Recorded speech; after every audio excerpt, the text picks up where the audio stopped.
All right, let's talk Dallas Cowboys. I'm Nick, and this is our daily Cowboys show. Obviously, the Cowboys looking to move on from last Thursday's disappointing defeat, and we got some updates from after the game that I think point to an interesting decision being made by this Cowboys coaching staff. We'll get into all of that and more news, of course. But let's get things started as we always do on this channel. A little stat of the day, a little palate cleanser, if you will. And I did a little research, and I posted this on X via this channel's X account, My Cowboys Show. And I posted wild stat of the day. The Dallas Cowboys have had 8 head coaches in the Super Bowl era that posted 500 or better records. 7 of those are in the Jerry Jones era. For comparison, the Packers have 6 in that same era. So do the Patriots. The Steelers have 3. The Giants have 4. There's a humorous statistical argument to be made that no owner does a better job picking head coaches than Jerry Jones. Because obviously once Jerry Jones took over, that he fired Tom Landry, who at that point was the only coach the Cowboys had ever known. He obviously had a winning record. Since then, 7 of the 8 head coaches, obviously Shoddy's still a work in progress at this point, ended their career with the Dallas Cowboys having a winning record as a head coach. Jimmy Johnson, Barry Switzer, of course, Chan Gailey, Dave Campo did not, Bill Parcells did, Wade Phillips did, Jason Garrett did, Mike McCarthy did. So I think we have to take a step back here, and I'm not saying that Jerry Jones is the best head coach picker among owners in the National Football League, but if you look at just winning record from a head coach perspective, I mean, there technically is no one better. Right, and it's such an interesting debate, an interesting discussion. As much as people want to destroy Jerry Jones and the Cowboys leadership, and there's a lot of reasons to be very critical, undeniably so. Right, I'm not sitting here saying, listen, Jerry Jones is perfect. But there's a lot of numbers out there and a lot of data points where if you look at Jerry Jones and compare him to a bunch of other owners, he's a lot better. And there's a lot of really good owners that get a lot of credit. You know, the Maras, for example, for the Giants are considered, a top-notch organization, and I think they are. But if you look at this metric, picking head coaches is one of the most important thing any owner/GM has to do, right? It's obviously the most important position in terms of leading your team onto the field, leading the charge of your 53 guys as you look to build your team, build your roster, and stack some wins together and stack some good seasons together and hopefully win a championship. When it comes to picking that head coach, there's a really interesting argument that no one is better than Jerry Jones, which I think may surprise a lot of people. All right, let's get into the news. Obviously, an interesting news day with the Cowboys playing on Thursday. Not quite as much action as we head into an NFL Sunday, but there was a report here, or a column, I should say, from Joseph Hoyt at the Dallas Morning News talking about a lot of things from the game, specifically the linebacker position. And I pulled this snippet from the article here, which is a good read. I recommend you guys check it out. Hoyt's a good follow, good writer, good reporter. But he talks about Kenneth Murray here, and I think there's a lot to not like with what the Cowboys have said recently when it comes to Murray, but I think when you read between the lines, I think something shows up. So I'm going to read from the piece here, and I'll give you my thoughts. Hoyt writes, Murray has been lauded by coaches for his leadership, which is something that comes with being a green dot player on defense. His play has been scrutinized, however. PFF grades are subjective and not without scrutiny of their own, but for perspective, Murray was rated as the 81st best linebacker in the NFL after Thursday out of 84 players. That's obviously not good. It's a good comparison, Schottenheimer said of the snap count distribution between Murray and Logan Wilson. I think both players have attributes that we really like. The run and hit ability of Murray, the physicality he plays with, definitely jumps off the film. And I think Logan has done an incredible job coming in here and learning the system. His ability to dissect things is incredible. Right now, I think we're getting positive play from both guys, and that's why you see the numbers where they are. So a lot of people, of course, read that and like, how on God's green earth can you say you're getting positive play from both guys? What's Shoddy going to say publicly? He's going to say both guys suck. Both guys are playing terrible. Of course not. He's going to have to say positive things because that's what you should do. Criticize him in private, praise in public. Again, managerial tactic as old as time. So that last couple sentences there, I would discount. But there's a lot of people that are like, well, why are you sharing snaps between Wilson and Murray? Why are you splitting them so evenly? And if you look at what he says there in terms of that second paragraph, talking about things they really like, the run and hit ability of Murray, the physicality he plays with definitely jumps off the film, which is interesting because it doesn't really necessarily jump off the film when you look at Kenneth Murray. But when he talks about Wilson, it doesn't say anything about his physicality or playmaking ability. I think he's calling Wilson out, not directly here, but I think they have probably been calling Wilson out. He's alluding to it here in terms of his performance. Because when you talk about the film with the linebackers, and I'll get to that in a second, there's a lot of Logan Wilson where he just looks lost. right? He looks like a guy just doesn't comfortable in himself, isn't doing a good job throwing his helmet in there. Not that Murray is doing a great job, but for a guy that was supposed to come in and kind of take over that spot, he almost, I hate to use this term, just doesn't look like he's fitting in right now.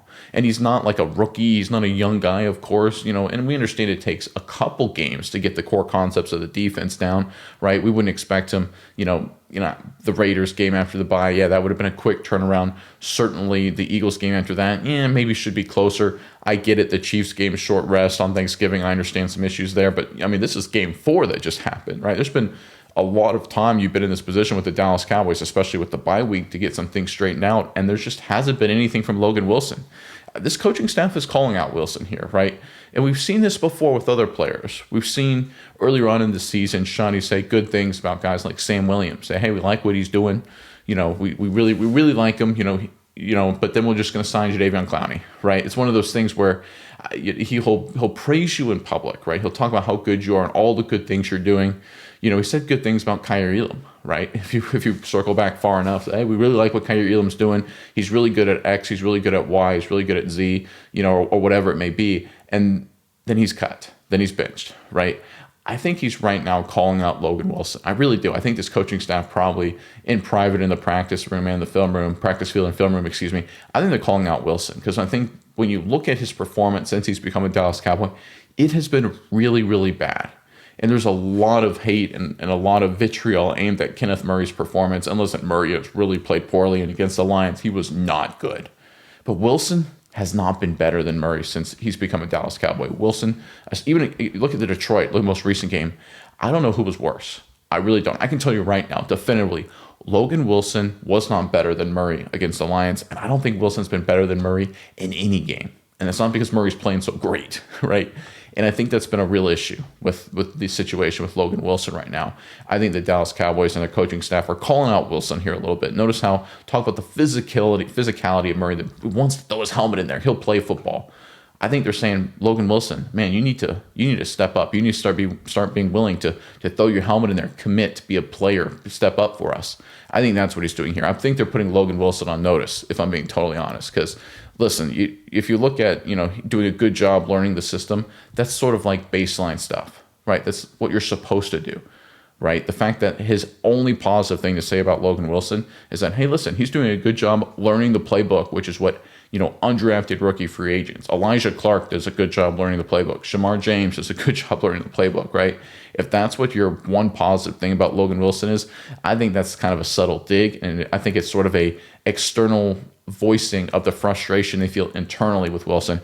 I think 55's on notice. I think the Cowboys look at Wilson as a new linebacker and they're saying, man, we are disappointed in what he's been doing.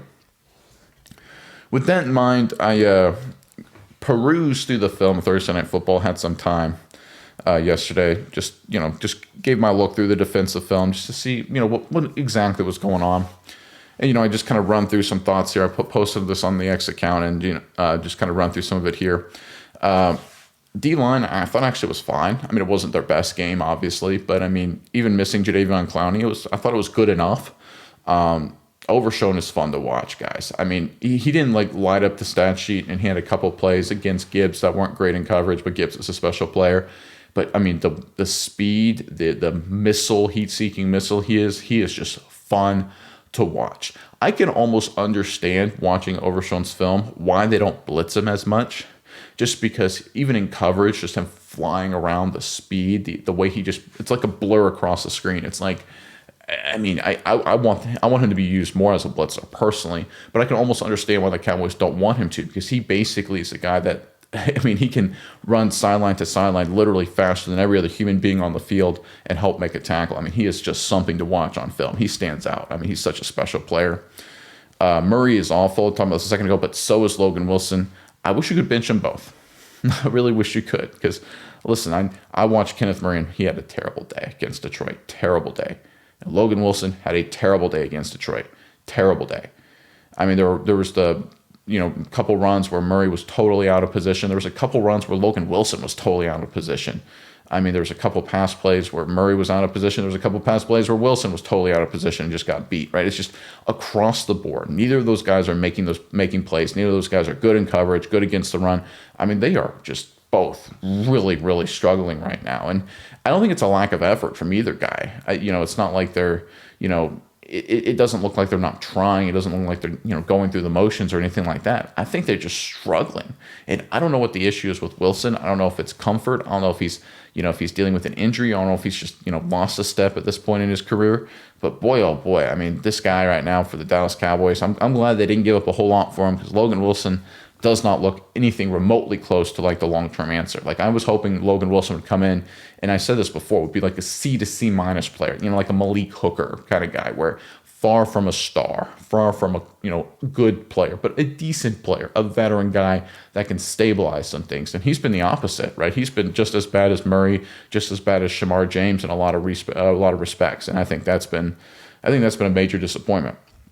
Revel did have an awful game, but I did think it was a learning experience. It's interesting. A lot of people have been saying Revel needs to play more press man, the pass interference penalty that he gave up at the end of the first half was in press man, right? And he fell down in off zone coverage. So again, it's one of those things where everything was going wrong for Revel. It was just a night where if it could go wrong, it did for Revel. I think it's a learning experience. But again, tough night for the rookie. It's going to happen. You're going to have, as a corner, you're going to have tough nights, routinely. Trent McDuffie's an all-pro corner for the Kansas City Chiefs. He had a tough night against CeeDee Lamb. So it's going to happen, especially as a rookie. The last big play and score on that final drive, for the Lions, there was a lot of just overcommitting to stop the run, and the Lions had misdirection, right? They had a play action crosser, I think Amon-Ra St. Brown or Jameson Williams, that basically iced it, and then they had the counter touchdown. It's like, everyone was committing to the initial play direction, the initial inside zone before it became a play action to Amon-Ra St. Brown, and then the counter concept, which I get, right? Listen, it's second and 8, you can't give up a first down. Like, listen, if you give up 7 yards on 2nd and 8, you're basically just lost the game. So you got to commit and just bring the house in the initial direction. Credit to the Lions for executing, right? That's something you just have to do. But it does look bad when that happens, of course. The lack of consistent edge rush, I mean, it's a major issue. The interior D-line, Kenny Clark, Quinnen Williams, Osa Odigizua didn't have his best game, but he did enough in a lot of instances to get pressure. I mean, there were numerous times where Goff was literally fading away from pressure in his face and throwing good footballs down the field. Credit to Jared Goff. He had a fantastic day. Great reads. He was accurate. But I think if they just had more edge rush, a little bit more. Ezra did not have a great day rushing the passer. Obviously missing Jadeveon Clowney. But this was a big opportunity for Sam Williams. And he blocks the kick, right? He's a guy that just does weird things like that. And like, wow, that's a nice job, right? Forces the fumble against Barkley, right? Blocks a punt, blocks a kick. He just does those kind of things. But then he just disappears. Fowler was a non-factor. James Houston had the 1 sack, which was great, but after that, it was a lot of not so good. And now, listen, the Lions have really good tackles. Sewell's great. Of course, Decker's a solid tackle in his own regard. But they are missing that edge rusher. And obviously getting Clowney back will help, but that is a real problem of this team. And they have that great interior rush. And there was a lot of instances where Goff, if he had to step up, like the interior rush, the ideal, you step up into the pocket because you feel the rush outside, the interior rush then collapses on you. That's the idea. Or if the interior rush comes at you and you fade away, the outside rush then finishes the play, right? That's ideally what's supposed to happen. The interior rush was there a lot. Because there was no outside rush, Goff could fade away or hang back deep in the pocket and throw the football down the field. And he did a great job. He had a phenomenal game. But, that lack of an edge rush, that was a glaring problem. Dallas had obviously nothing for Gibbs or St. Brown in the passing game, but he's a star, man. What a player. He beat everybody. Murray, Wilson, Overshown, Bland, right? It didn't matter. He beat them all. Interestingly enough, the Cowboys did a really good job defending screens and things like that, which was sort of a big part of the Lions' offensive strategy, how they like to play. But the Lions just basically said, okay, we don't even have to do screens. We'll just give them out of the backfield, have them run routes. Reddy Stewart, it didn't matter. He could beat everybody. Corners, linebackers, no one could hang with Jahmyr Gibbs. He's a special player for sure for the Lions. He had a great day. Very interesting. Kalen Carson played some. I think he got like 15, 13 coverage snaps when it was all said and done, but was never targeted. I think he's a solid depth piece, right? He's a guy that kind of can go in there. I don't know if I love him as sort of a long-term starter, and I don't think he, probably is a guy. But in terms of a depth guy who just goes in there and does a decent job, I like it, right? I think if he had to start, he'd be a guy that oppositions would attack, right? And say, okay, because he can't give up some big plays. He can't have tackling issues every now and then. We saw that against Philly in some instances. But I do think when you watch him play, you're just like, this guy's is a good corner, right? He's not great. He's a good, solid corner, good depth piece. I think he's kind of come into his own in that role, and it's a good thing to see, right? Some overall thoughts here to finish things off. It was a weird way to give up 44 points. So if you look at other, bad defensive games this year for Dallas, the Carolina Panthers, huge holes every other play, coverage bust. New York Giants, 400 plus yards passing, big plays galore across, deep bombs across the field all day, every day. You look at the Denver Broncos was, there are huge holes on some of these runs, some coverage busts, right? It's just the way the game kind of flew for those disappointing defensive performances. This one was a little different. There were no coverage busts. I mean, there were instances where it was misplayed, but there was no guy running wide open because of a miscommunication. The biggest play for the Lions was, I think, 37 yards, 36 yards, something like that. So there was no 40-yard play, 50-yard play. Usually you need big plays to get to the 40-burger level, and the Lions got some good medium chunk plays, but they didn't get anything huge. And there was a lot of situations here, where it was 2nd and 8, 2nd and 11, 2nd and 5. So it was so crazy to me because it almost looked like this on film. Run up the middle, 1 yard, right? 18-yard play to Jamison Williams. Run up the middle, 2 yards, incomplete pass, 25-yard play to Jahmyr Gibbs, right? It was one of those things where it was like, it was good defense and then big play, but not like a huge play, but like a good chunk play. And because of the bad field position, they give up that one chunk play, and suddenly they were in field goal range, or suddenly, goal-to-go situation. Like, for example, the Lions' first scoring drive, 3-3, Dallas has to punt from their own 1-yard line. The Lions get the ball at the Cowboys' 40. It's early on. It's like a 2nd and 8 situation, 2nd and 9, right? They've kind of stopped the run, or maybe even been 3rd down, right? They kind of stopped the run. They blew up a screen. Good defense the first 2 snaps. Reddy Stewart gets smoked by Amon-Ra St. Brown for a 25-yard play. Now they're first and goal up to 5. They're basically about to score a touchdown. And it's like, man, you play good defense 2 out of 3 snaps, and you're about to give up a touchdown. And it just was a weird game. It wasn't a good day defensively. Don't get me wrong. Like, Murray, awful. Wilson, awful. Lack of edge rush. Corners had a rough day. But it was just a weird way to watch in terms of giving up 44 points, right? There wasn't like a lot of 70, 80-yard bombs or something like that. There weren't like huge gaping holes in the running game. Even their successful runs, like that 35-yard touchdown run to Montgomery, it was an inside run. There was a lot of traffic, broke some arm tackles, right? It was one of those things. It wasn't like it was a hole this wide. He had to squeeze through a narrow hole and broke a tackle, and had to, squeeze through a couple other arm tackles as well. So it was a weird way to give up 44 points. I mean, we've seen Dallas, play horrible defensively, and it's just guys untouched 30 yards downfield. It's running backs, huge holes. It's, coverage bust, different way of doing it, which it's not necessarily better, because I think there's a lot of problems with how Dallas played. It was just a weird way to walk away surrendering 40 points. Field position obviously played a huge role. I mean, it seemed all, looking at the film, it would be, because film can kind of tell you a little bit of a different story watching the broadcast footage. Film can make the good plays look less good and the bad plays look less bad. But there was a lot of, run up the middle, get 1 yard, complete a 15-yard pass, hey, good job. And then you look up and like, wait a minute, how are the Lions at the 28-yard line? How are they already in field goal range? They've got 1 first down. They've got 20 yards of offense on the drive. Field position, right? It became and if you go back to the Chiefs game and the Raiders game and the Eagles game even, right, the Cowboys didn't get a whole lot of 3 and outs, right? There was a lot of, stops around midfield in both those games, all those games. And I think field position just was so against Dallas, and the defense just could not step up when they needed to, especially down the stretch. And I think at the end of the game, they just were out of options. I think the Lions realized that the Cowboys could not cover Williams, Amon-Ra St. Brown, or Jahmyr Gibbs. And there was just nothing Dallas could do when it came rubber met the road, and it was 30-27 late. And listen, I thought they got good pressure. I thought they did some good things in a lot of situations. The Lions were just better, and that obviously speaks to talent issues on defense, namely at linebacker and defensive end. But you got to give credit to the Lions. They were just a lot better than Dallas. And like I said, linebacker and edge, guys, I don't know how, but I wish you could bench Logan. I'd bench Logan Wilson and Kenneth Murray, right? And ironically enough, there was a lot of Logan Wilson in the box snaps when they had that 5-man front. So they've been actually pulling away linebackers. I think part of that is because of how bad they've been playing. So definitely something to keep an eye on there. All right, let's get into some more news here. This was a post I saw on X I thought was really insightful from the at Cowboys Fan Talk. And I don't know if this is true or not, but it's a good point. So obviously there's the George Pickens drama and situation. But Cowboys fan talk writes, nobody's thinking of this, but remember how close Pickens is to CeeDee Lamb?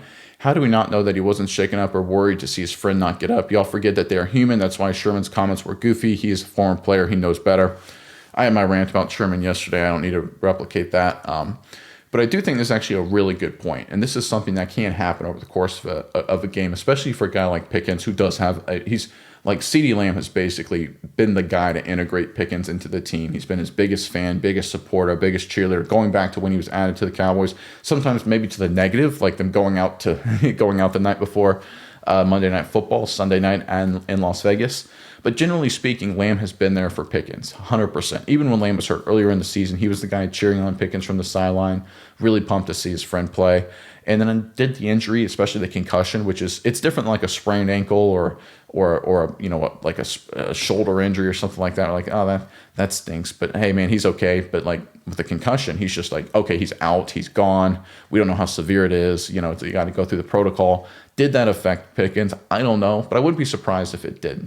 Right, and I think that's something to consider, that you are dealing with human beings. And there's a good point here by the Cowboys Fan Talk X account. I think this is you never know, right? You never know how these things affect certain players, right? Especially an injury like concussions, where it just has an emotional element to it. It's a scary thing. All these players, right? If you talk to any player who plays long enough, their biggest worry, the deep back corners of their mind, even if they don't want to talk about it, when it comes to injuries, isn't, an ACL or an Achilles, right? You can rehab from that. Like as a former player myself through college, all these injuries, good or bad, like, listen, I can rehab.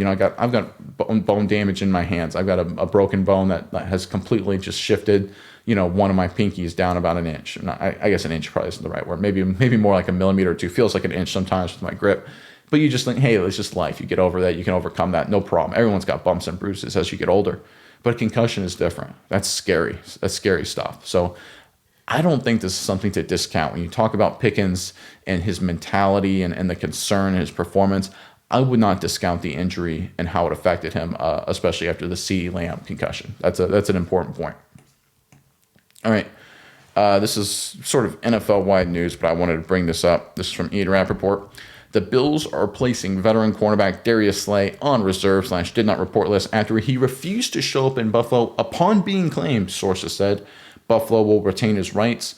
So Darius Slay was waived. He went through waivers, and the Bills like, hey, we want to add him to our roster to be a depth guy. He's a veteran corner. We need some secondary help trying to get back to the playoffs, make another run to a title that has eluded them in the Josh Allen era. They've obviously had a great offense, got some good defensive players, but they need some defensive help. So they bring in a veteran and Darius Slay, and Slay just says, nope, don't want to play for you, which is something that is beyond embarrassing for the Buffalo Bills. Like, that's just humiliating. Like, to be honest, if this had happened, it would never happen with the Dallas Cowboys, because no one would ever do this with Dallas because of the media attention. Like, a player would be foolish to do it, right? Because you'd be squandering a great opportunity to get more name recognition. But it does speak to the embarrassment of the Buffalo Bills here. This is humiliating to them. They've got an MVP quarterback. They got a chance to make the playoffs this year. Once again, they've been a playoff contending team, a playoff team, one of the better teams in the AFC, going back basically 6 years at this point, 5-6 years at this point. And yet a veteran corner says, I don't want to play for you. Right. It does speak to how they're, even though some franchises may be winning right now, the Bills are one of them, for example, been really good, like I said, the last 5 or 6 years. It doesn't mean players want to go there. It doesn't mean they're a desirable franchise. It doesn't mean they're a great, top-notch organization, elite organization, right? And I think that's important to consider. There are some places, Jacksonville, Buffalo, to name a couple. There's a lot of them. We can go through a list if you want, where even if they're winning, even if they're playing good football and they're a contending team, they're not exactly a marquee franchise. They're not exactly a franchise people want to be a part of. And listen, there are some losing teams. I'll look at the Giants, for example. The teams want to be a part of. The players want to be a part of, Obviously, the Cowboys are on that list as well. Right? There are just some organizations that, even if they're winning, even if they're doing great, even if they got a lot of mojo and things are going in the right direction, players are like, I don't really want to play there. Right, it's sort of a second-rate franchise. Cincinnati's like that too. I mean, they got Joe Burrow and Jamar Chase. They are stacked. Such a fun team. But how many free agents really want to go there? How many people really want to stay there? It speaks to, again, the power of certain franchises and certain organizations. As much as people criticize Dallas, this kind of thing would never happen with the Cowboys. Because, again, it just speaks to the levels. You can have talent, and because of the salary cap and because of all the parity measures, there are teams that can be certainly better than Dallas, and a lot of teams have been over the past 30 years or so. But the reality is there are some organizations, some franchises that carry themselves a notch above everybody else, and they present themselves that way. And the Buffalo Bills have always been in that next tier, that lower tier, just like the Bengals, just like the Jaguars. It has to do with ownership. It has to do with media. It has to do with how good a leadership of a franchise is and selling that team, the historical connections. The Bills are a historical franchise. I mean, 4 straight Super Bowls, Levy, right? Oh my goodness, have they been good? You can go back to the AFL days. They should be all over, talk about history and things like that. But they haven't done a good job with any of that. And I think that's been a big problem with the Bills in terms of taking advantage of this run they've been on with Josh Allen. And we see it come to a head here with Darius Slay saying, I don't want to go play for him. This is humiliating. This is the most embarrassing thing I've seen from any NFL franchise this year. And that's saying something. All right, so this is a post on Underdog NFL X account citing reporter Diana Rossini. Assistants expect to garner serious looks in the upcoming coaching cycle per Rossini. You can see him there. Nagy, Kubiak, Kingsbury, Brady, Sala, Anarumo, Joseph Weaver, Shula, Hafley, and Campanelli. Interestingly enough, no Clayton Adams on that list, which I think speaks to a good news for the Dallas Cowboys. Clayton Adams obviously has done a good job. There's been some rumblings that he may eventually become a head coach candidate. You know, I don't know if he will, just because he's such a run game guy, and he's really darn good at it, as we've seen, and does a good job working with the offensive line of running backs and things like that, and scheming up the run concepts and the play action concepts off that. I mean, he's outstanding. Him and Shawnee have done a great job with the offense. But what's interesting enough about Adams is because he's not a quarterback guy, right? Nagy's been a failed head coach before, but he's a quarterback guy, right? And so, you know, Cliff Kingsbury obviously did not do well as the head coach with the Arizona Cardinals, right? He's a quarterback guy though, so he's going to be mentioned again. So it's one of those things where if you're linked to the quarterback, you become a top head coaching candidate. Shawnee was a guy that was not really linked to the quarterback, right? He was an offensive coordinator and had worked with quarterbacks in the past, but he was never seen as sort of this quarterback guy, like quarterback guru guy that could unleash, although there were points, right? Obviously, look at Russell Wilson's best years were with Shawnee leading the charge on the Seahawks offense as a coordinator. But the reality is, if you're not that quarterback guru, that quarterback guy, you're not going to get a lot of attention, and the media certainly is not going to give you your flowers, which I think in this case works to Dallas's benefit. Clayton Adams staying with the Cowboys, hopefully for many, many years, taking this running game and play action game to the next level over not just this season, of course, but for the seasons to follow. All right, this next report is courtesy of Dez Bryant. Nonetheless, I want to give a mention to Bryant here, because he was asked on X, what are your thoughts on Schottenheimer as a coach? Bryant responds, I like him. Jerry and Steven have to give him a real chance to lead the team. And obviously that Jerry and Steven have to give him a real chance to lead the team, I think is important. Of course, it seems like Jerry Jones and Steven Jones have deferred a lot to Shoddy, or at least worked a lot with Shoddy this season from what we've seen, but obviously the long term, we'll have to see the trend there. But I think Dez Bryant providing his endorsement of Shoddy is important. And I think it just speaks to what we're seeing from a lot of people. And I've seen a lot of, sort of unbiased third parties, whether it be former players, whether it be analysts, whether it be, YouTubers, you name it, across the board. Some top-notch people. And they've all said, Shawnee's coaching his butt off. Romo said that during Thanksgiving, for example. Bryant says he likes him, right? Obviously, a lot of people, Orlovsky, who hates the Dallas Cowboys, right? Every time he goes on TV, he tries to destroy the Dallas Cowboys. He says, Shawnee's done a good job. And that's what we've seen is in terms of the offense, in terms of what he's done, and especially dealing with the cultural issues, the changing the country club atmosphere, and of course dealing with the tragedy of Neyland, that's all been good. There's a lot to be concerned about with Shoddy for sure. And it's not all roses. There's some red flags, some sirens going off. That's undeniable. But I think if you look at net where you are right now, I think Dez Bryant has it right. I like him. Trend seems to be okay. Right, it's going to be a multi-year process. Rebuilding this defense, guys, it's just going to take time. I mean, and I think they're trending in the right direction. They're just multiple players away, and they need this draft. They need 2 first-round picks. I mean, I think you got to use both on linebacker, defensive end. Obviously, depending on who's available, you got to do a little best player available as well. If there's no one good available, trade back and get more capital. I think you have to do that in some regards, or at least consider that. But I think this defense has to be rebuilt talent-wise. They got some better players, but they're still just so bad at linebacker and edge. But this offense, I mean, even if you go back to the peak McCarthy days in terms of what they were doing and how explosive they were, it was a lot of just talent. It was a lot of just overwhelming. It was a lot with the defense creating a lot of takeaways. Let's not forget that. The Cowboys were among the league leaders in takeaways for literally 5 straight seasons, 21 through 24. So a lot of what the Cowboys were doing in terms of generating a lot of points, I think had just as much to do with takeaways as it did, with the Mike McCarthy strategy and X's and O's, right? It was a lot of the Cowboys' talent was fantastic and takeaways on takeaways on defense. And those combined together resulted in a ton of points, right? The Deron Bland pick sixes in 2023, right? For example, right? You get those pick sixes, you get the defensive scores, the special team scores, the great field position, whatever it may be. It makes it a lot easier to score points, even with less overall offensive production. The reality is the Cowboys at this point, they haven't had that at all on defense, and they've been very productive, very efficient on offense, and a lot of that is because of Schottenheimer. And again, this is year one, right? Year one, I know Dak got hurt, and there's a lot of good things going on for the offense, but it takes time in 2020 with Mike McCarthy. It takes time to implement who you are. I think Kellen Moore showed himself in 2020 to be an explosive-minded OC, and that carried over. Obviously, he did that before with prior to Mike McCarthy coming over to the Dallas Cowboys, but this is brand new. This is year one of Shoddy, year one of Adams, and there's been a lot of good offensively. So I know at the very worst, we can say, okay, from an offensive production perspective, Shoddy isn't any worse than like Pete, Kellen Moore, Mike McCarthy Cowboys. I think marrying the run and pass game has been good from a strategic perspective. I think a culture perspective, he's the best coach, and going back probably to Parcells, at least what we've seen up to this point. From a leadership perspective, dealing with the Nealon tragedy, I think he's done a good job there. But there are some flaws, and I think Des Bryant says it best. I like him, and I think that's a fair assessment. Like, not love him. Right now, good job, not great job. Have to see what the future holds.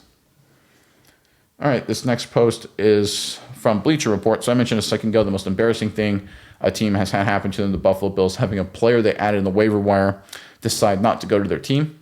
Bleacher Report has this post here. The Eagles have installed a positivity rabbit into the locker room to emphasize positivity and good vibes. The offensive line stressed they are not sad. They just want a good vibes bunny, per Ashlyn Sullivan. I tried to find something that said this was fake. This seems to be true. Now, maybe this has been debunked by now. Obviously, the time could pass and something like that. But this is pretty humiliating. Now, I hope this is meant to be a joke by the Eagles. I kind of feel like it has to be from the players and the coaches. Like, hey, listen, everyone's making fun of our bad vibes. So let's just steer into the skid here and just make fun of them. That probably is what this is. But boy, oh boy, does this look like comical. And it does speak to, again, imagine if this was the Dallas Cowboys doing this, right? It would be front page news. It'd be, the Cowboys have the worst ownership, worst, coaching staff in sports. A positivity rabbit. This is humiliating. This is embarrassing. This is kind of what the Eagles have turned into a little bit. Now, they're still a really good team, and they're going to make the playoffs. Philadelphia is. I just think they got too much talent. They got too much experience, a veteran bunch. But man alive, there's just a lot of weird stuff happening in Philly recently. And this is that's pretty embarrassing. If you're a Philadelphia Eagles fan, this is not a story you want to see on the news. All right, let's get into the comment section here. Let's get started with David Dobbins here. There's no excuse for Murray anymore. He plays because he's Eberflus's guy, in my honest opinion. The problem with Pickens is he's a freak of nature, but not a very skilled player. I put that on his surviving on his talent, and now it's ingrained. Reminds me of Randy Moss. Well, I'm going to be totally honest. If Pickens is Randy Moss, then I will take that 100%. Plus, he absolutely takes plays off, loses concentration on boards easily, interceptions and fumbles, which he's been doing here at Pitt and in college. My fear is his promise gets him paid, but his nature lets us down. Like, comment, subscribe, hype. Thank you very much for the nice words as always. Well, I will say, if he's Randy Moss, good Lord, you take that. And I understand the concerns with fumbling and things like that, but I think it's just because of a guy who's trying too hard. And you take the good with the bad, right? When you get the freakish yards after catch and the 50-50 balls, you're also going to get some turnovers. You're going to get some fluky stuff. And it's been that kind of year for Pickens. With a lot of good, and there's been a lot of weird stuff every now and then, but I think he tries hard. I think he competes. I think the disinterested narrative, and I talked about this yesterday, was totally bonkers. I think Richard Sherman was totally wrong for doing it. Again, I ran it yesterday. You can check that out in yesterday's show if you're interested in my full discussion there. But I do think he's a guy that is not without his flaws. And I think there is some, things that have to be considered there for sure. And I'm not talking about like attitude flaws or things like that. I'm just talking about a guy that he is one of these players that sort of like Moss, sort of like Tio, sort of like a lot of star receivers. Des Bryant could be like this too, honestly, where if things don't go well, things just start to bubble up. A.J. Brown in Philadelphia is like this too. So this is not an uncommon thing. It's just part of managing star receivers. And listen, I think Pickens is a good player. I think they should extend him. It obviously comes down to the price. I still think franchise tag is where they start with, and then they go from a negotiation from there. That's just how I'm feeling right now. BMR Collects writes, thank you, and I'm so glad that you called out the goofy Richard Sherman. What a clown. The other part that gets me is how many other people, mostly Dallas Cowboys haters, are jumping in on George Pickens. It's ridiculous. It was one bad game after 11 to 12 great games. It's just ridiculous and goes to show you how many people are jealous of the Cowboys and the organization after all these years. Yeah, they're just looking for an opportunity to tear him down. You saw this with CeeDee Lamb, right? Where CeeDee Lamb has a bad day, against Philadelphia. Like, CeeDee Lamb, should the Cowboys trade Lamb? Should the Cowboys cut Lamb? There was people, serious people actually saying things like that. And of course, that was comical. He's had back-to-back 100-yard games, dominated the Kansas City Chiefs, and their all-pro Trent McDuffie was doing really well against the Lions. They couldn't cover him before his injury. And CeeDee Lamb is a great player, undeniably so. Yeah, people wait for the moment to just tear you down as soon as they can. Just the way the media works, unfortunately. And it's disgusting to see because you really only see with the Cowboys. With a lot of other players and other teams and organizations, if a player is a rising star, let's say, and then starts to struggle, let's take Daniel Jones, having a great first 8 games for the Colts, starts turning it over, not playing good football. What happens? The media, they just stop talking about it, right? They say, oh, it's not a story anymore. They don't want to talk about the struggle with Daniel Jones. With Dallas players, with the Cowboys, a player does well, yeah, they'll hype it up, but the moment he turns bad, then that becomes the story. It's just a different approach. I'm not a fan of it. I think it's bad journalism. I think it's just bad morally to do, right? Be an honest broker. If you're going to talk everybody up, and then if they struggle, talk them on the way down. You have to do that with everybody, not just the Cowboys. Unfortunately, we're dealing with a lot of dishonest people. But the reality is that's just how it works. And that's going to be one of those things to see when evaluating Pickens is how he responds to this. How can you play in Dallas? It's a real issue. It's the same thing like the New York Yankees, right? How can you play being a New York Yankee? It's a different kind of game. Ronald Alexander 5517 writes, media builds you up only to tear you down, and with Pickens, the media narrative was that he is bad, immature, destructive teammate. Pickens all year proved them wrong, so the first chance they get, like flies on doo-doo, they swarm and pounce. I was hoping Pickens wouldn't take the bait. I'm not mad at him. In fact, if more people called him out on the collective bovine excrement, maybe they would change. I doubt it, because that's not the media business model. The media's model is not to inform, but to sensationalize, and that mindset comes through no matter the subject, politics, entertainment, and sports. Once you accept that simple fact, you'll know how to read between the lines, see the truth, or at least the illusion of their truth. Yeah, I do think it's one of those things where if there are people in the media, especially commentators, talking heads, that if they have an opinion or a framework or a worldview, they will, the moment it is confirmed in the slightest, they will jump on it whole hog, especially if it's a negative one, especially if it's a controversial one, especially if it's something bad about the Cowboys. Like you said, Pickens is immature. Well, he's been proving the opposite literally since the trade all the way up till Thursday Night Football. And I don't even think that was immaturity, right? If we're being totally honest, talked about this yesterday. But the reality is, the moment there may be some inkling where they can criticize Pickens, that's when they come out. Because that whole worldview was, when it came to Pickens, he's immature, he's bad, he's a locker room issue. And then he gets traded from Pittsburgh and to Dallas Cowboys, and suddenly he's wonderful. Everyone loves him. He's great. Getting along great with Lamb, getting along great with Dak and Shoddy and all this. Good training camp, good season, regular season, doing a lot of really, really good things, working his way through the regular season, having his best year in every single statistical measure, playing like a Pro Bowler for sure, among the league leaders in the NFL in a lot of categories. And the moment he has an off game, that's when now my framework has been confirmed. It speaks to bias, right? It's one of those things like confirmation bias, right? If you have literally 11 or 12 data points saying you were wrong, I would say more at this point, but just focusing on the individual games, saying you were wrong, and you just latch on to the one data point that may say you're right, that's confirmation bias. And you get that with a lot of people in the media. And the thing is, especially with sports media folks, if I'm being totally honest, they're just not smart enough to see it, or they don't care enough. And either way, the result is the same. You get really silly, really stupid takes, like we've been seeing with George Pickens. All right, this next comment here is from Dino Lachoff, 9397.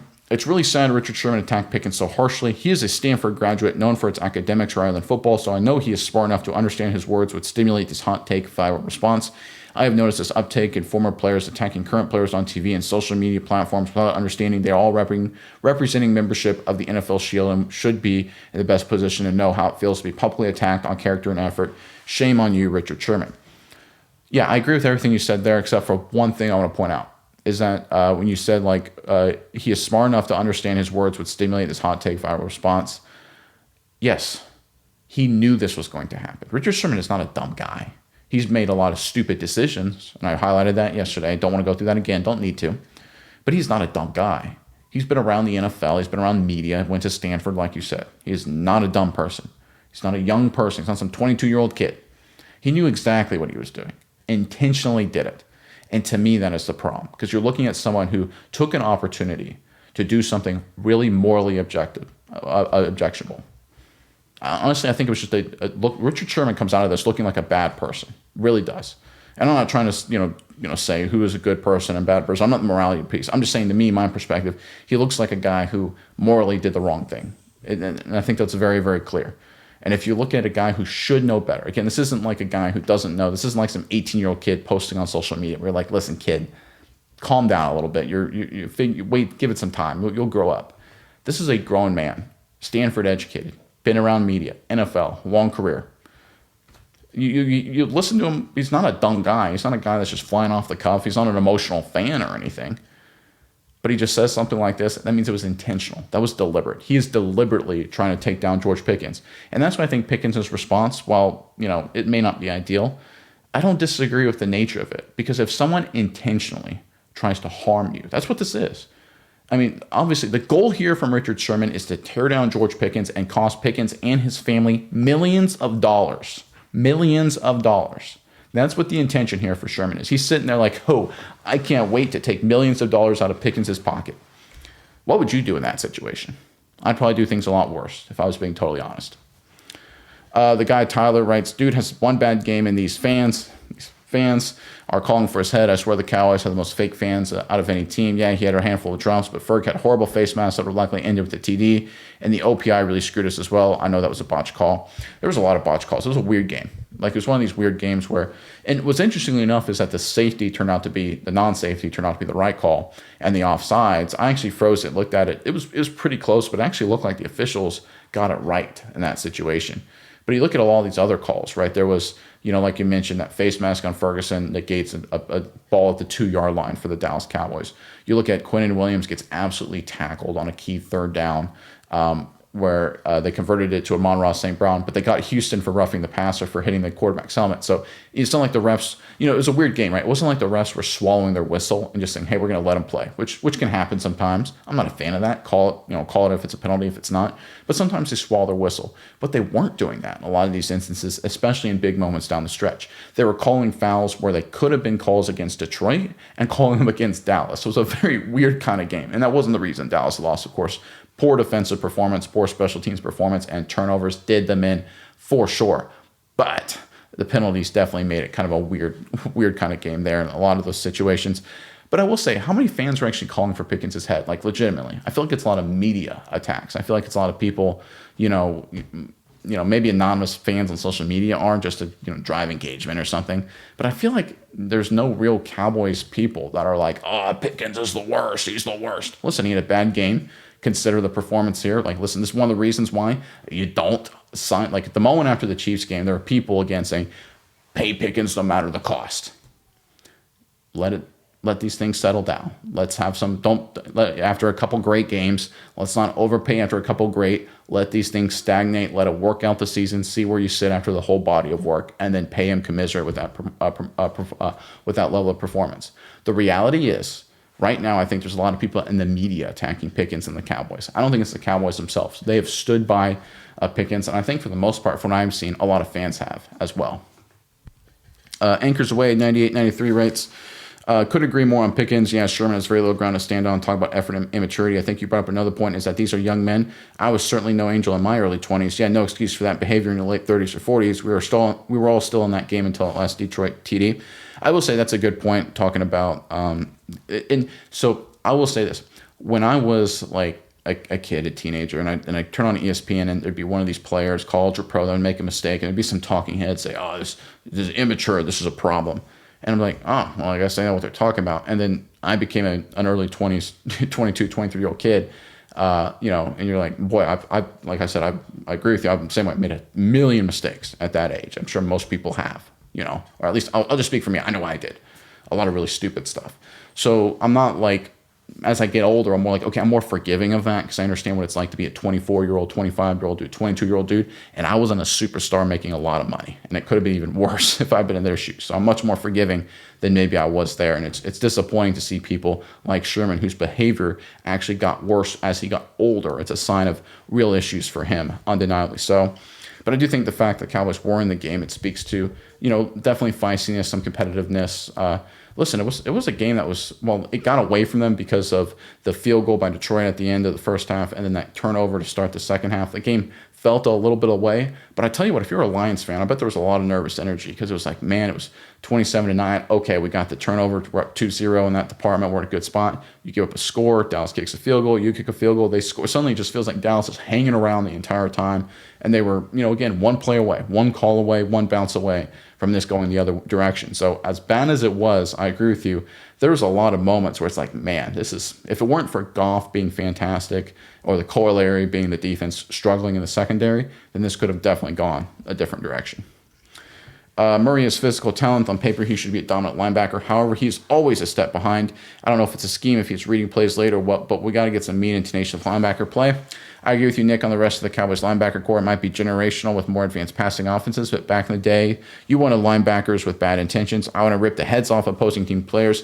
I haven't seen that in some time in Dallas. I think Overshown plays that way. I mean, I don't know if it's bad intentions, but he's like a heat-seeking missile. But the Wilson and Murray have both struggled, and it is certainly a problem. It's been a small body of work, but I like Revel. I expect you at least have a decent NFL career. 100% agree that the system is much more important than the individual. Got to be a good football player. I would say that'd be wise to throw a little press man in there from time to time if your corners can thrive in the environment. Revel, Diggs, and Carson. Yeah, they actually did, right? And that's when Revel got his pass interference. So, and the Revel was a bad game all around, and he'd probably tell you that, and the coaches would tell you that. So, I'm not saying you shouldn't mix it up, but you don't. There's this narrative that says, no, you need to cater your entire strategy to one player. But of course, that's hilarious because you got 11 players on the field. So who do you cater to, right? You can't play coverages where you're press man over here and off coverage over here all of the time if the other guy's a good off corner. Kalen Carson, for example, is a guy who does a lot of good things in zone and off coverage, right? Reddy Stewart, as a nickel guy in this coverage that Eberflus likes to play, has been a solid player. He's good in those situations, right? As a man guy, we saw him in some man situations. He had some issues against the Lions, right? So, again, who do you tailor it to? If you play a lot of man coverage, that means Donovan Wilson, he's going to be covering some tight ends. He's going to be after the guy flying around, and he's going to be the guy trying to hawk down some of these speed sweeps and be maybe a deep safety to cover up these man situations. Is that what you want? So again, it's all about who you cater it to, right? Oh, we got a player who's good at this thing. We cater it to that. Well, that means you got other players that have to change what they're good at, and how does that all shape out? Stick to the system and implement your system. Unpopular opinion, I would sit Lamb another week. He was fencing after that impact. I definitely thought concussion, but agreed it looked like he tweaked his shoulder as well. Maybe it's my healthcare/dad side talking, but I would keep Lamb out against Minnesota. Well, one of the things I like about the concussion protocol for the NFL is they do have that impartial third party, supposed to be. So you do get the safety aspect of it. But I do agree, be so cautious. I would rather lose to the Minnesota Vikings than in a season where Dallas is obviously not winning a championship to risk Lamb long term, just for his personal sake, but just for the Cowboys' sake. And the Cowboys have always taken that approach. They did that with Clowney. They did that with Kalen Clarkson on Thanksgiving. They did that. Excuse me. They've done that all season long. Did that with Trayvon Diggs, right? This is who they are, and I think it's the right approach. Pick-wise, linebacker would be my top priority. We need a field generator. Linebacker and edge, that's where I sit right now. And linebacker, as bad as edge rush has been, I think linebacker actually is a priority. You can live with, I think, with Ezra Houston as a specialist guy. Maybe you can get Clowney to come back for another year and just kind of survive on that situation. Maybe you can survive on that. Cannot survive with this linebacker play. All right, let's go through these last few comments here. Nobody is saying to exclusively put the DBs in press man, just use it more. They're pretty much doing the opposite by exclusively playing off-zone coverage. The issue is that all their coverage are man coverage corners, not Kalen Carson. It's not tailoring to one player, but pretty much the entire room by playing more, but not exclusively man coverage. Well, Reddy Stewart, he's not a guy that's a press man guy. He's a nickel. He's done well in zone. Kalen Carson's a zone corner, right? He's the guy that fits more what Eberflus wants to do. And again, if you tailor schemes to certain players or certain positions, you have to adjust for others. Let me put it this way. So, all right, we need to play more man. We need to play more man coverage at corner, press man. You know what that means? That means Logan Wilson or Kenneth Murray is covering linebackers or tight ends one-on-one with no help. How do you think that works out? Not well. So again, it takes, you got to look at the entire system. You got to implement the system. Poppy Grider, 83-89 writes, Nick, Shamar James still learning, takes bad angles. Two old defense isn't Murray's fault. If we rush four, none blitz, front four have to win, period. Yeah, I mean, there is a certain point. Like, listen, the star players are the interior D-line. And Oso Digizua, Kenny Clark, Quentin Williams, while didn't have a bad day, I thought they were fine, all things considered. But that's where the star power is. And listen, if that's where the power is, they have to dominate. And I think that's not a unfair criticism to make, right? And listen, a big game, this is where the concentration of talent, it's on those three guys to take over. And while they were not bad against Detroit, overall, I think they actually had pretty solid, all things considered, between the three players. It wasn't good enough. And if you want to put a blame on those guys, I'm okay with that. Because again, that's where the star power is. That's where the money is right now. Andrew Kimpakos writes, Rebel starts his rookie campaign is 4 games in 17 days. 3 of those are Chiefs, Eagles, and Lions. Let's be real, he did great and will be better than all the corners on the Cowboys. If you don't think so, just list off the receivers he had to play against. That is true. How about the quarterbacks he had to play against too? Mahomes, Hurts, Jared Goff. And these were all like, obviously in Dallas, favorable weather. Detroit's a dome. Like, as a corner, I think I don't play corner, but I feel like you'd want to play more outside with bad wind and rain and stuff like that, make it harder for the quarterbacks to be in rhythm, be accurate. So tough situation. Talk about baptism by fire. My goodness gracious, was Rebel putting a tough deal, and he did a lot of good. Bad against Detroit, but overall net so far in his career, a lot of good stuff.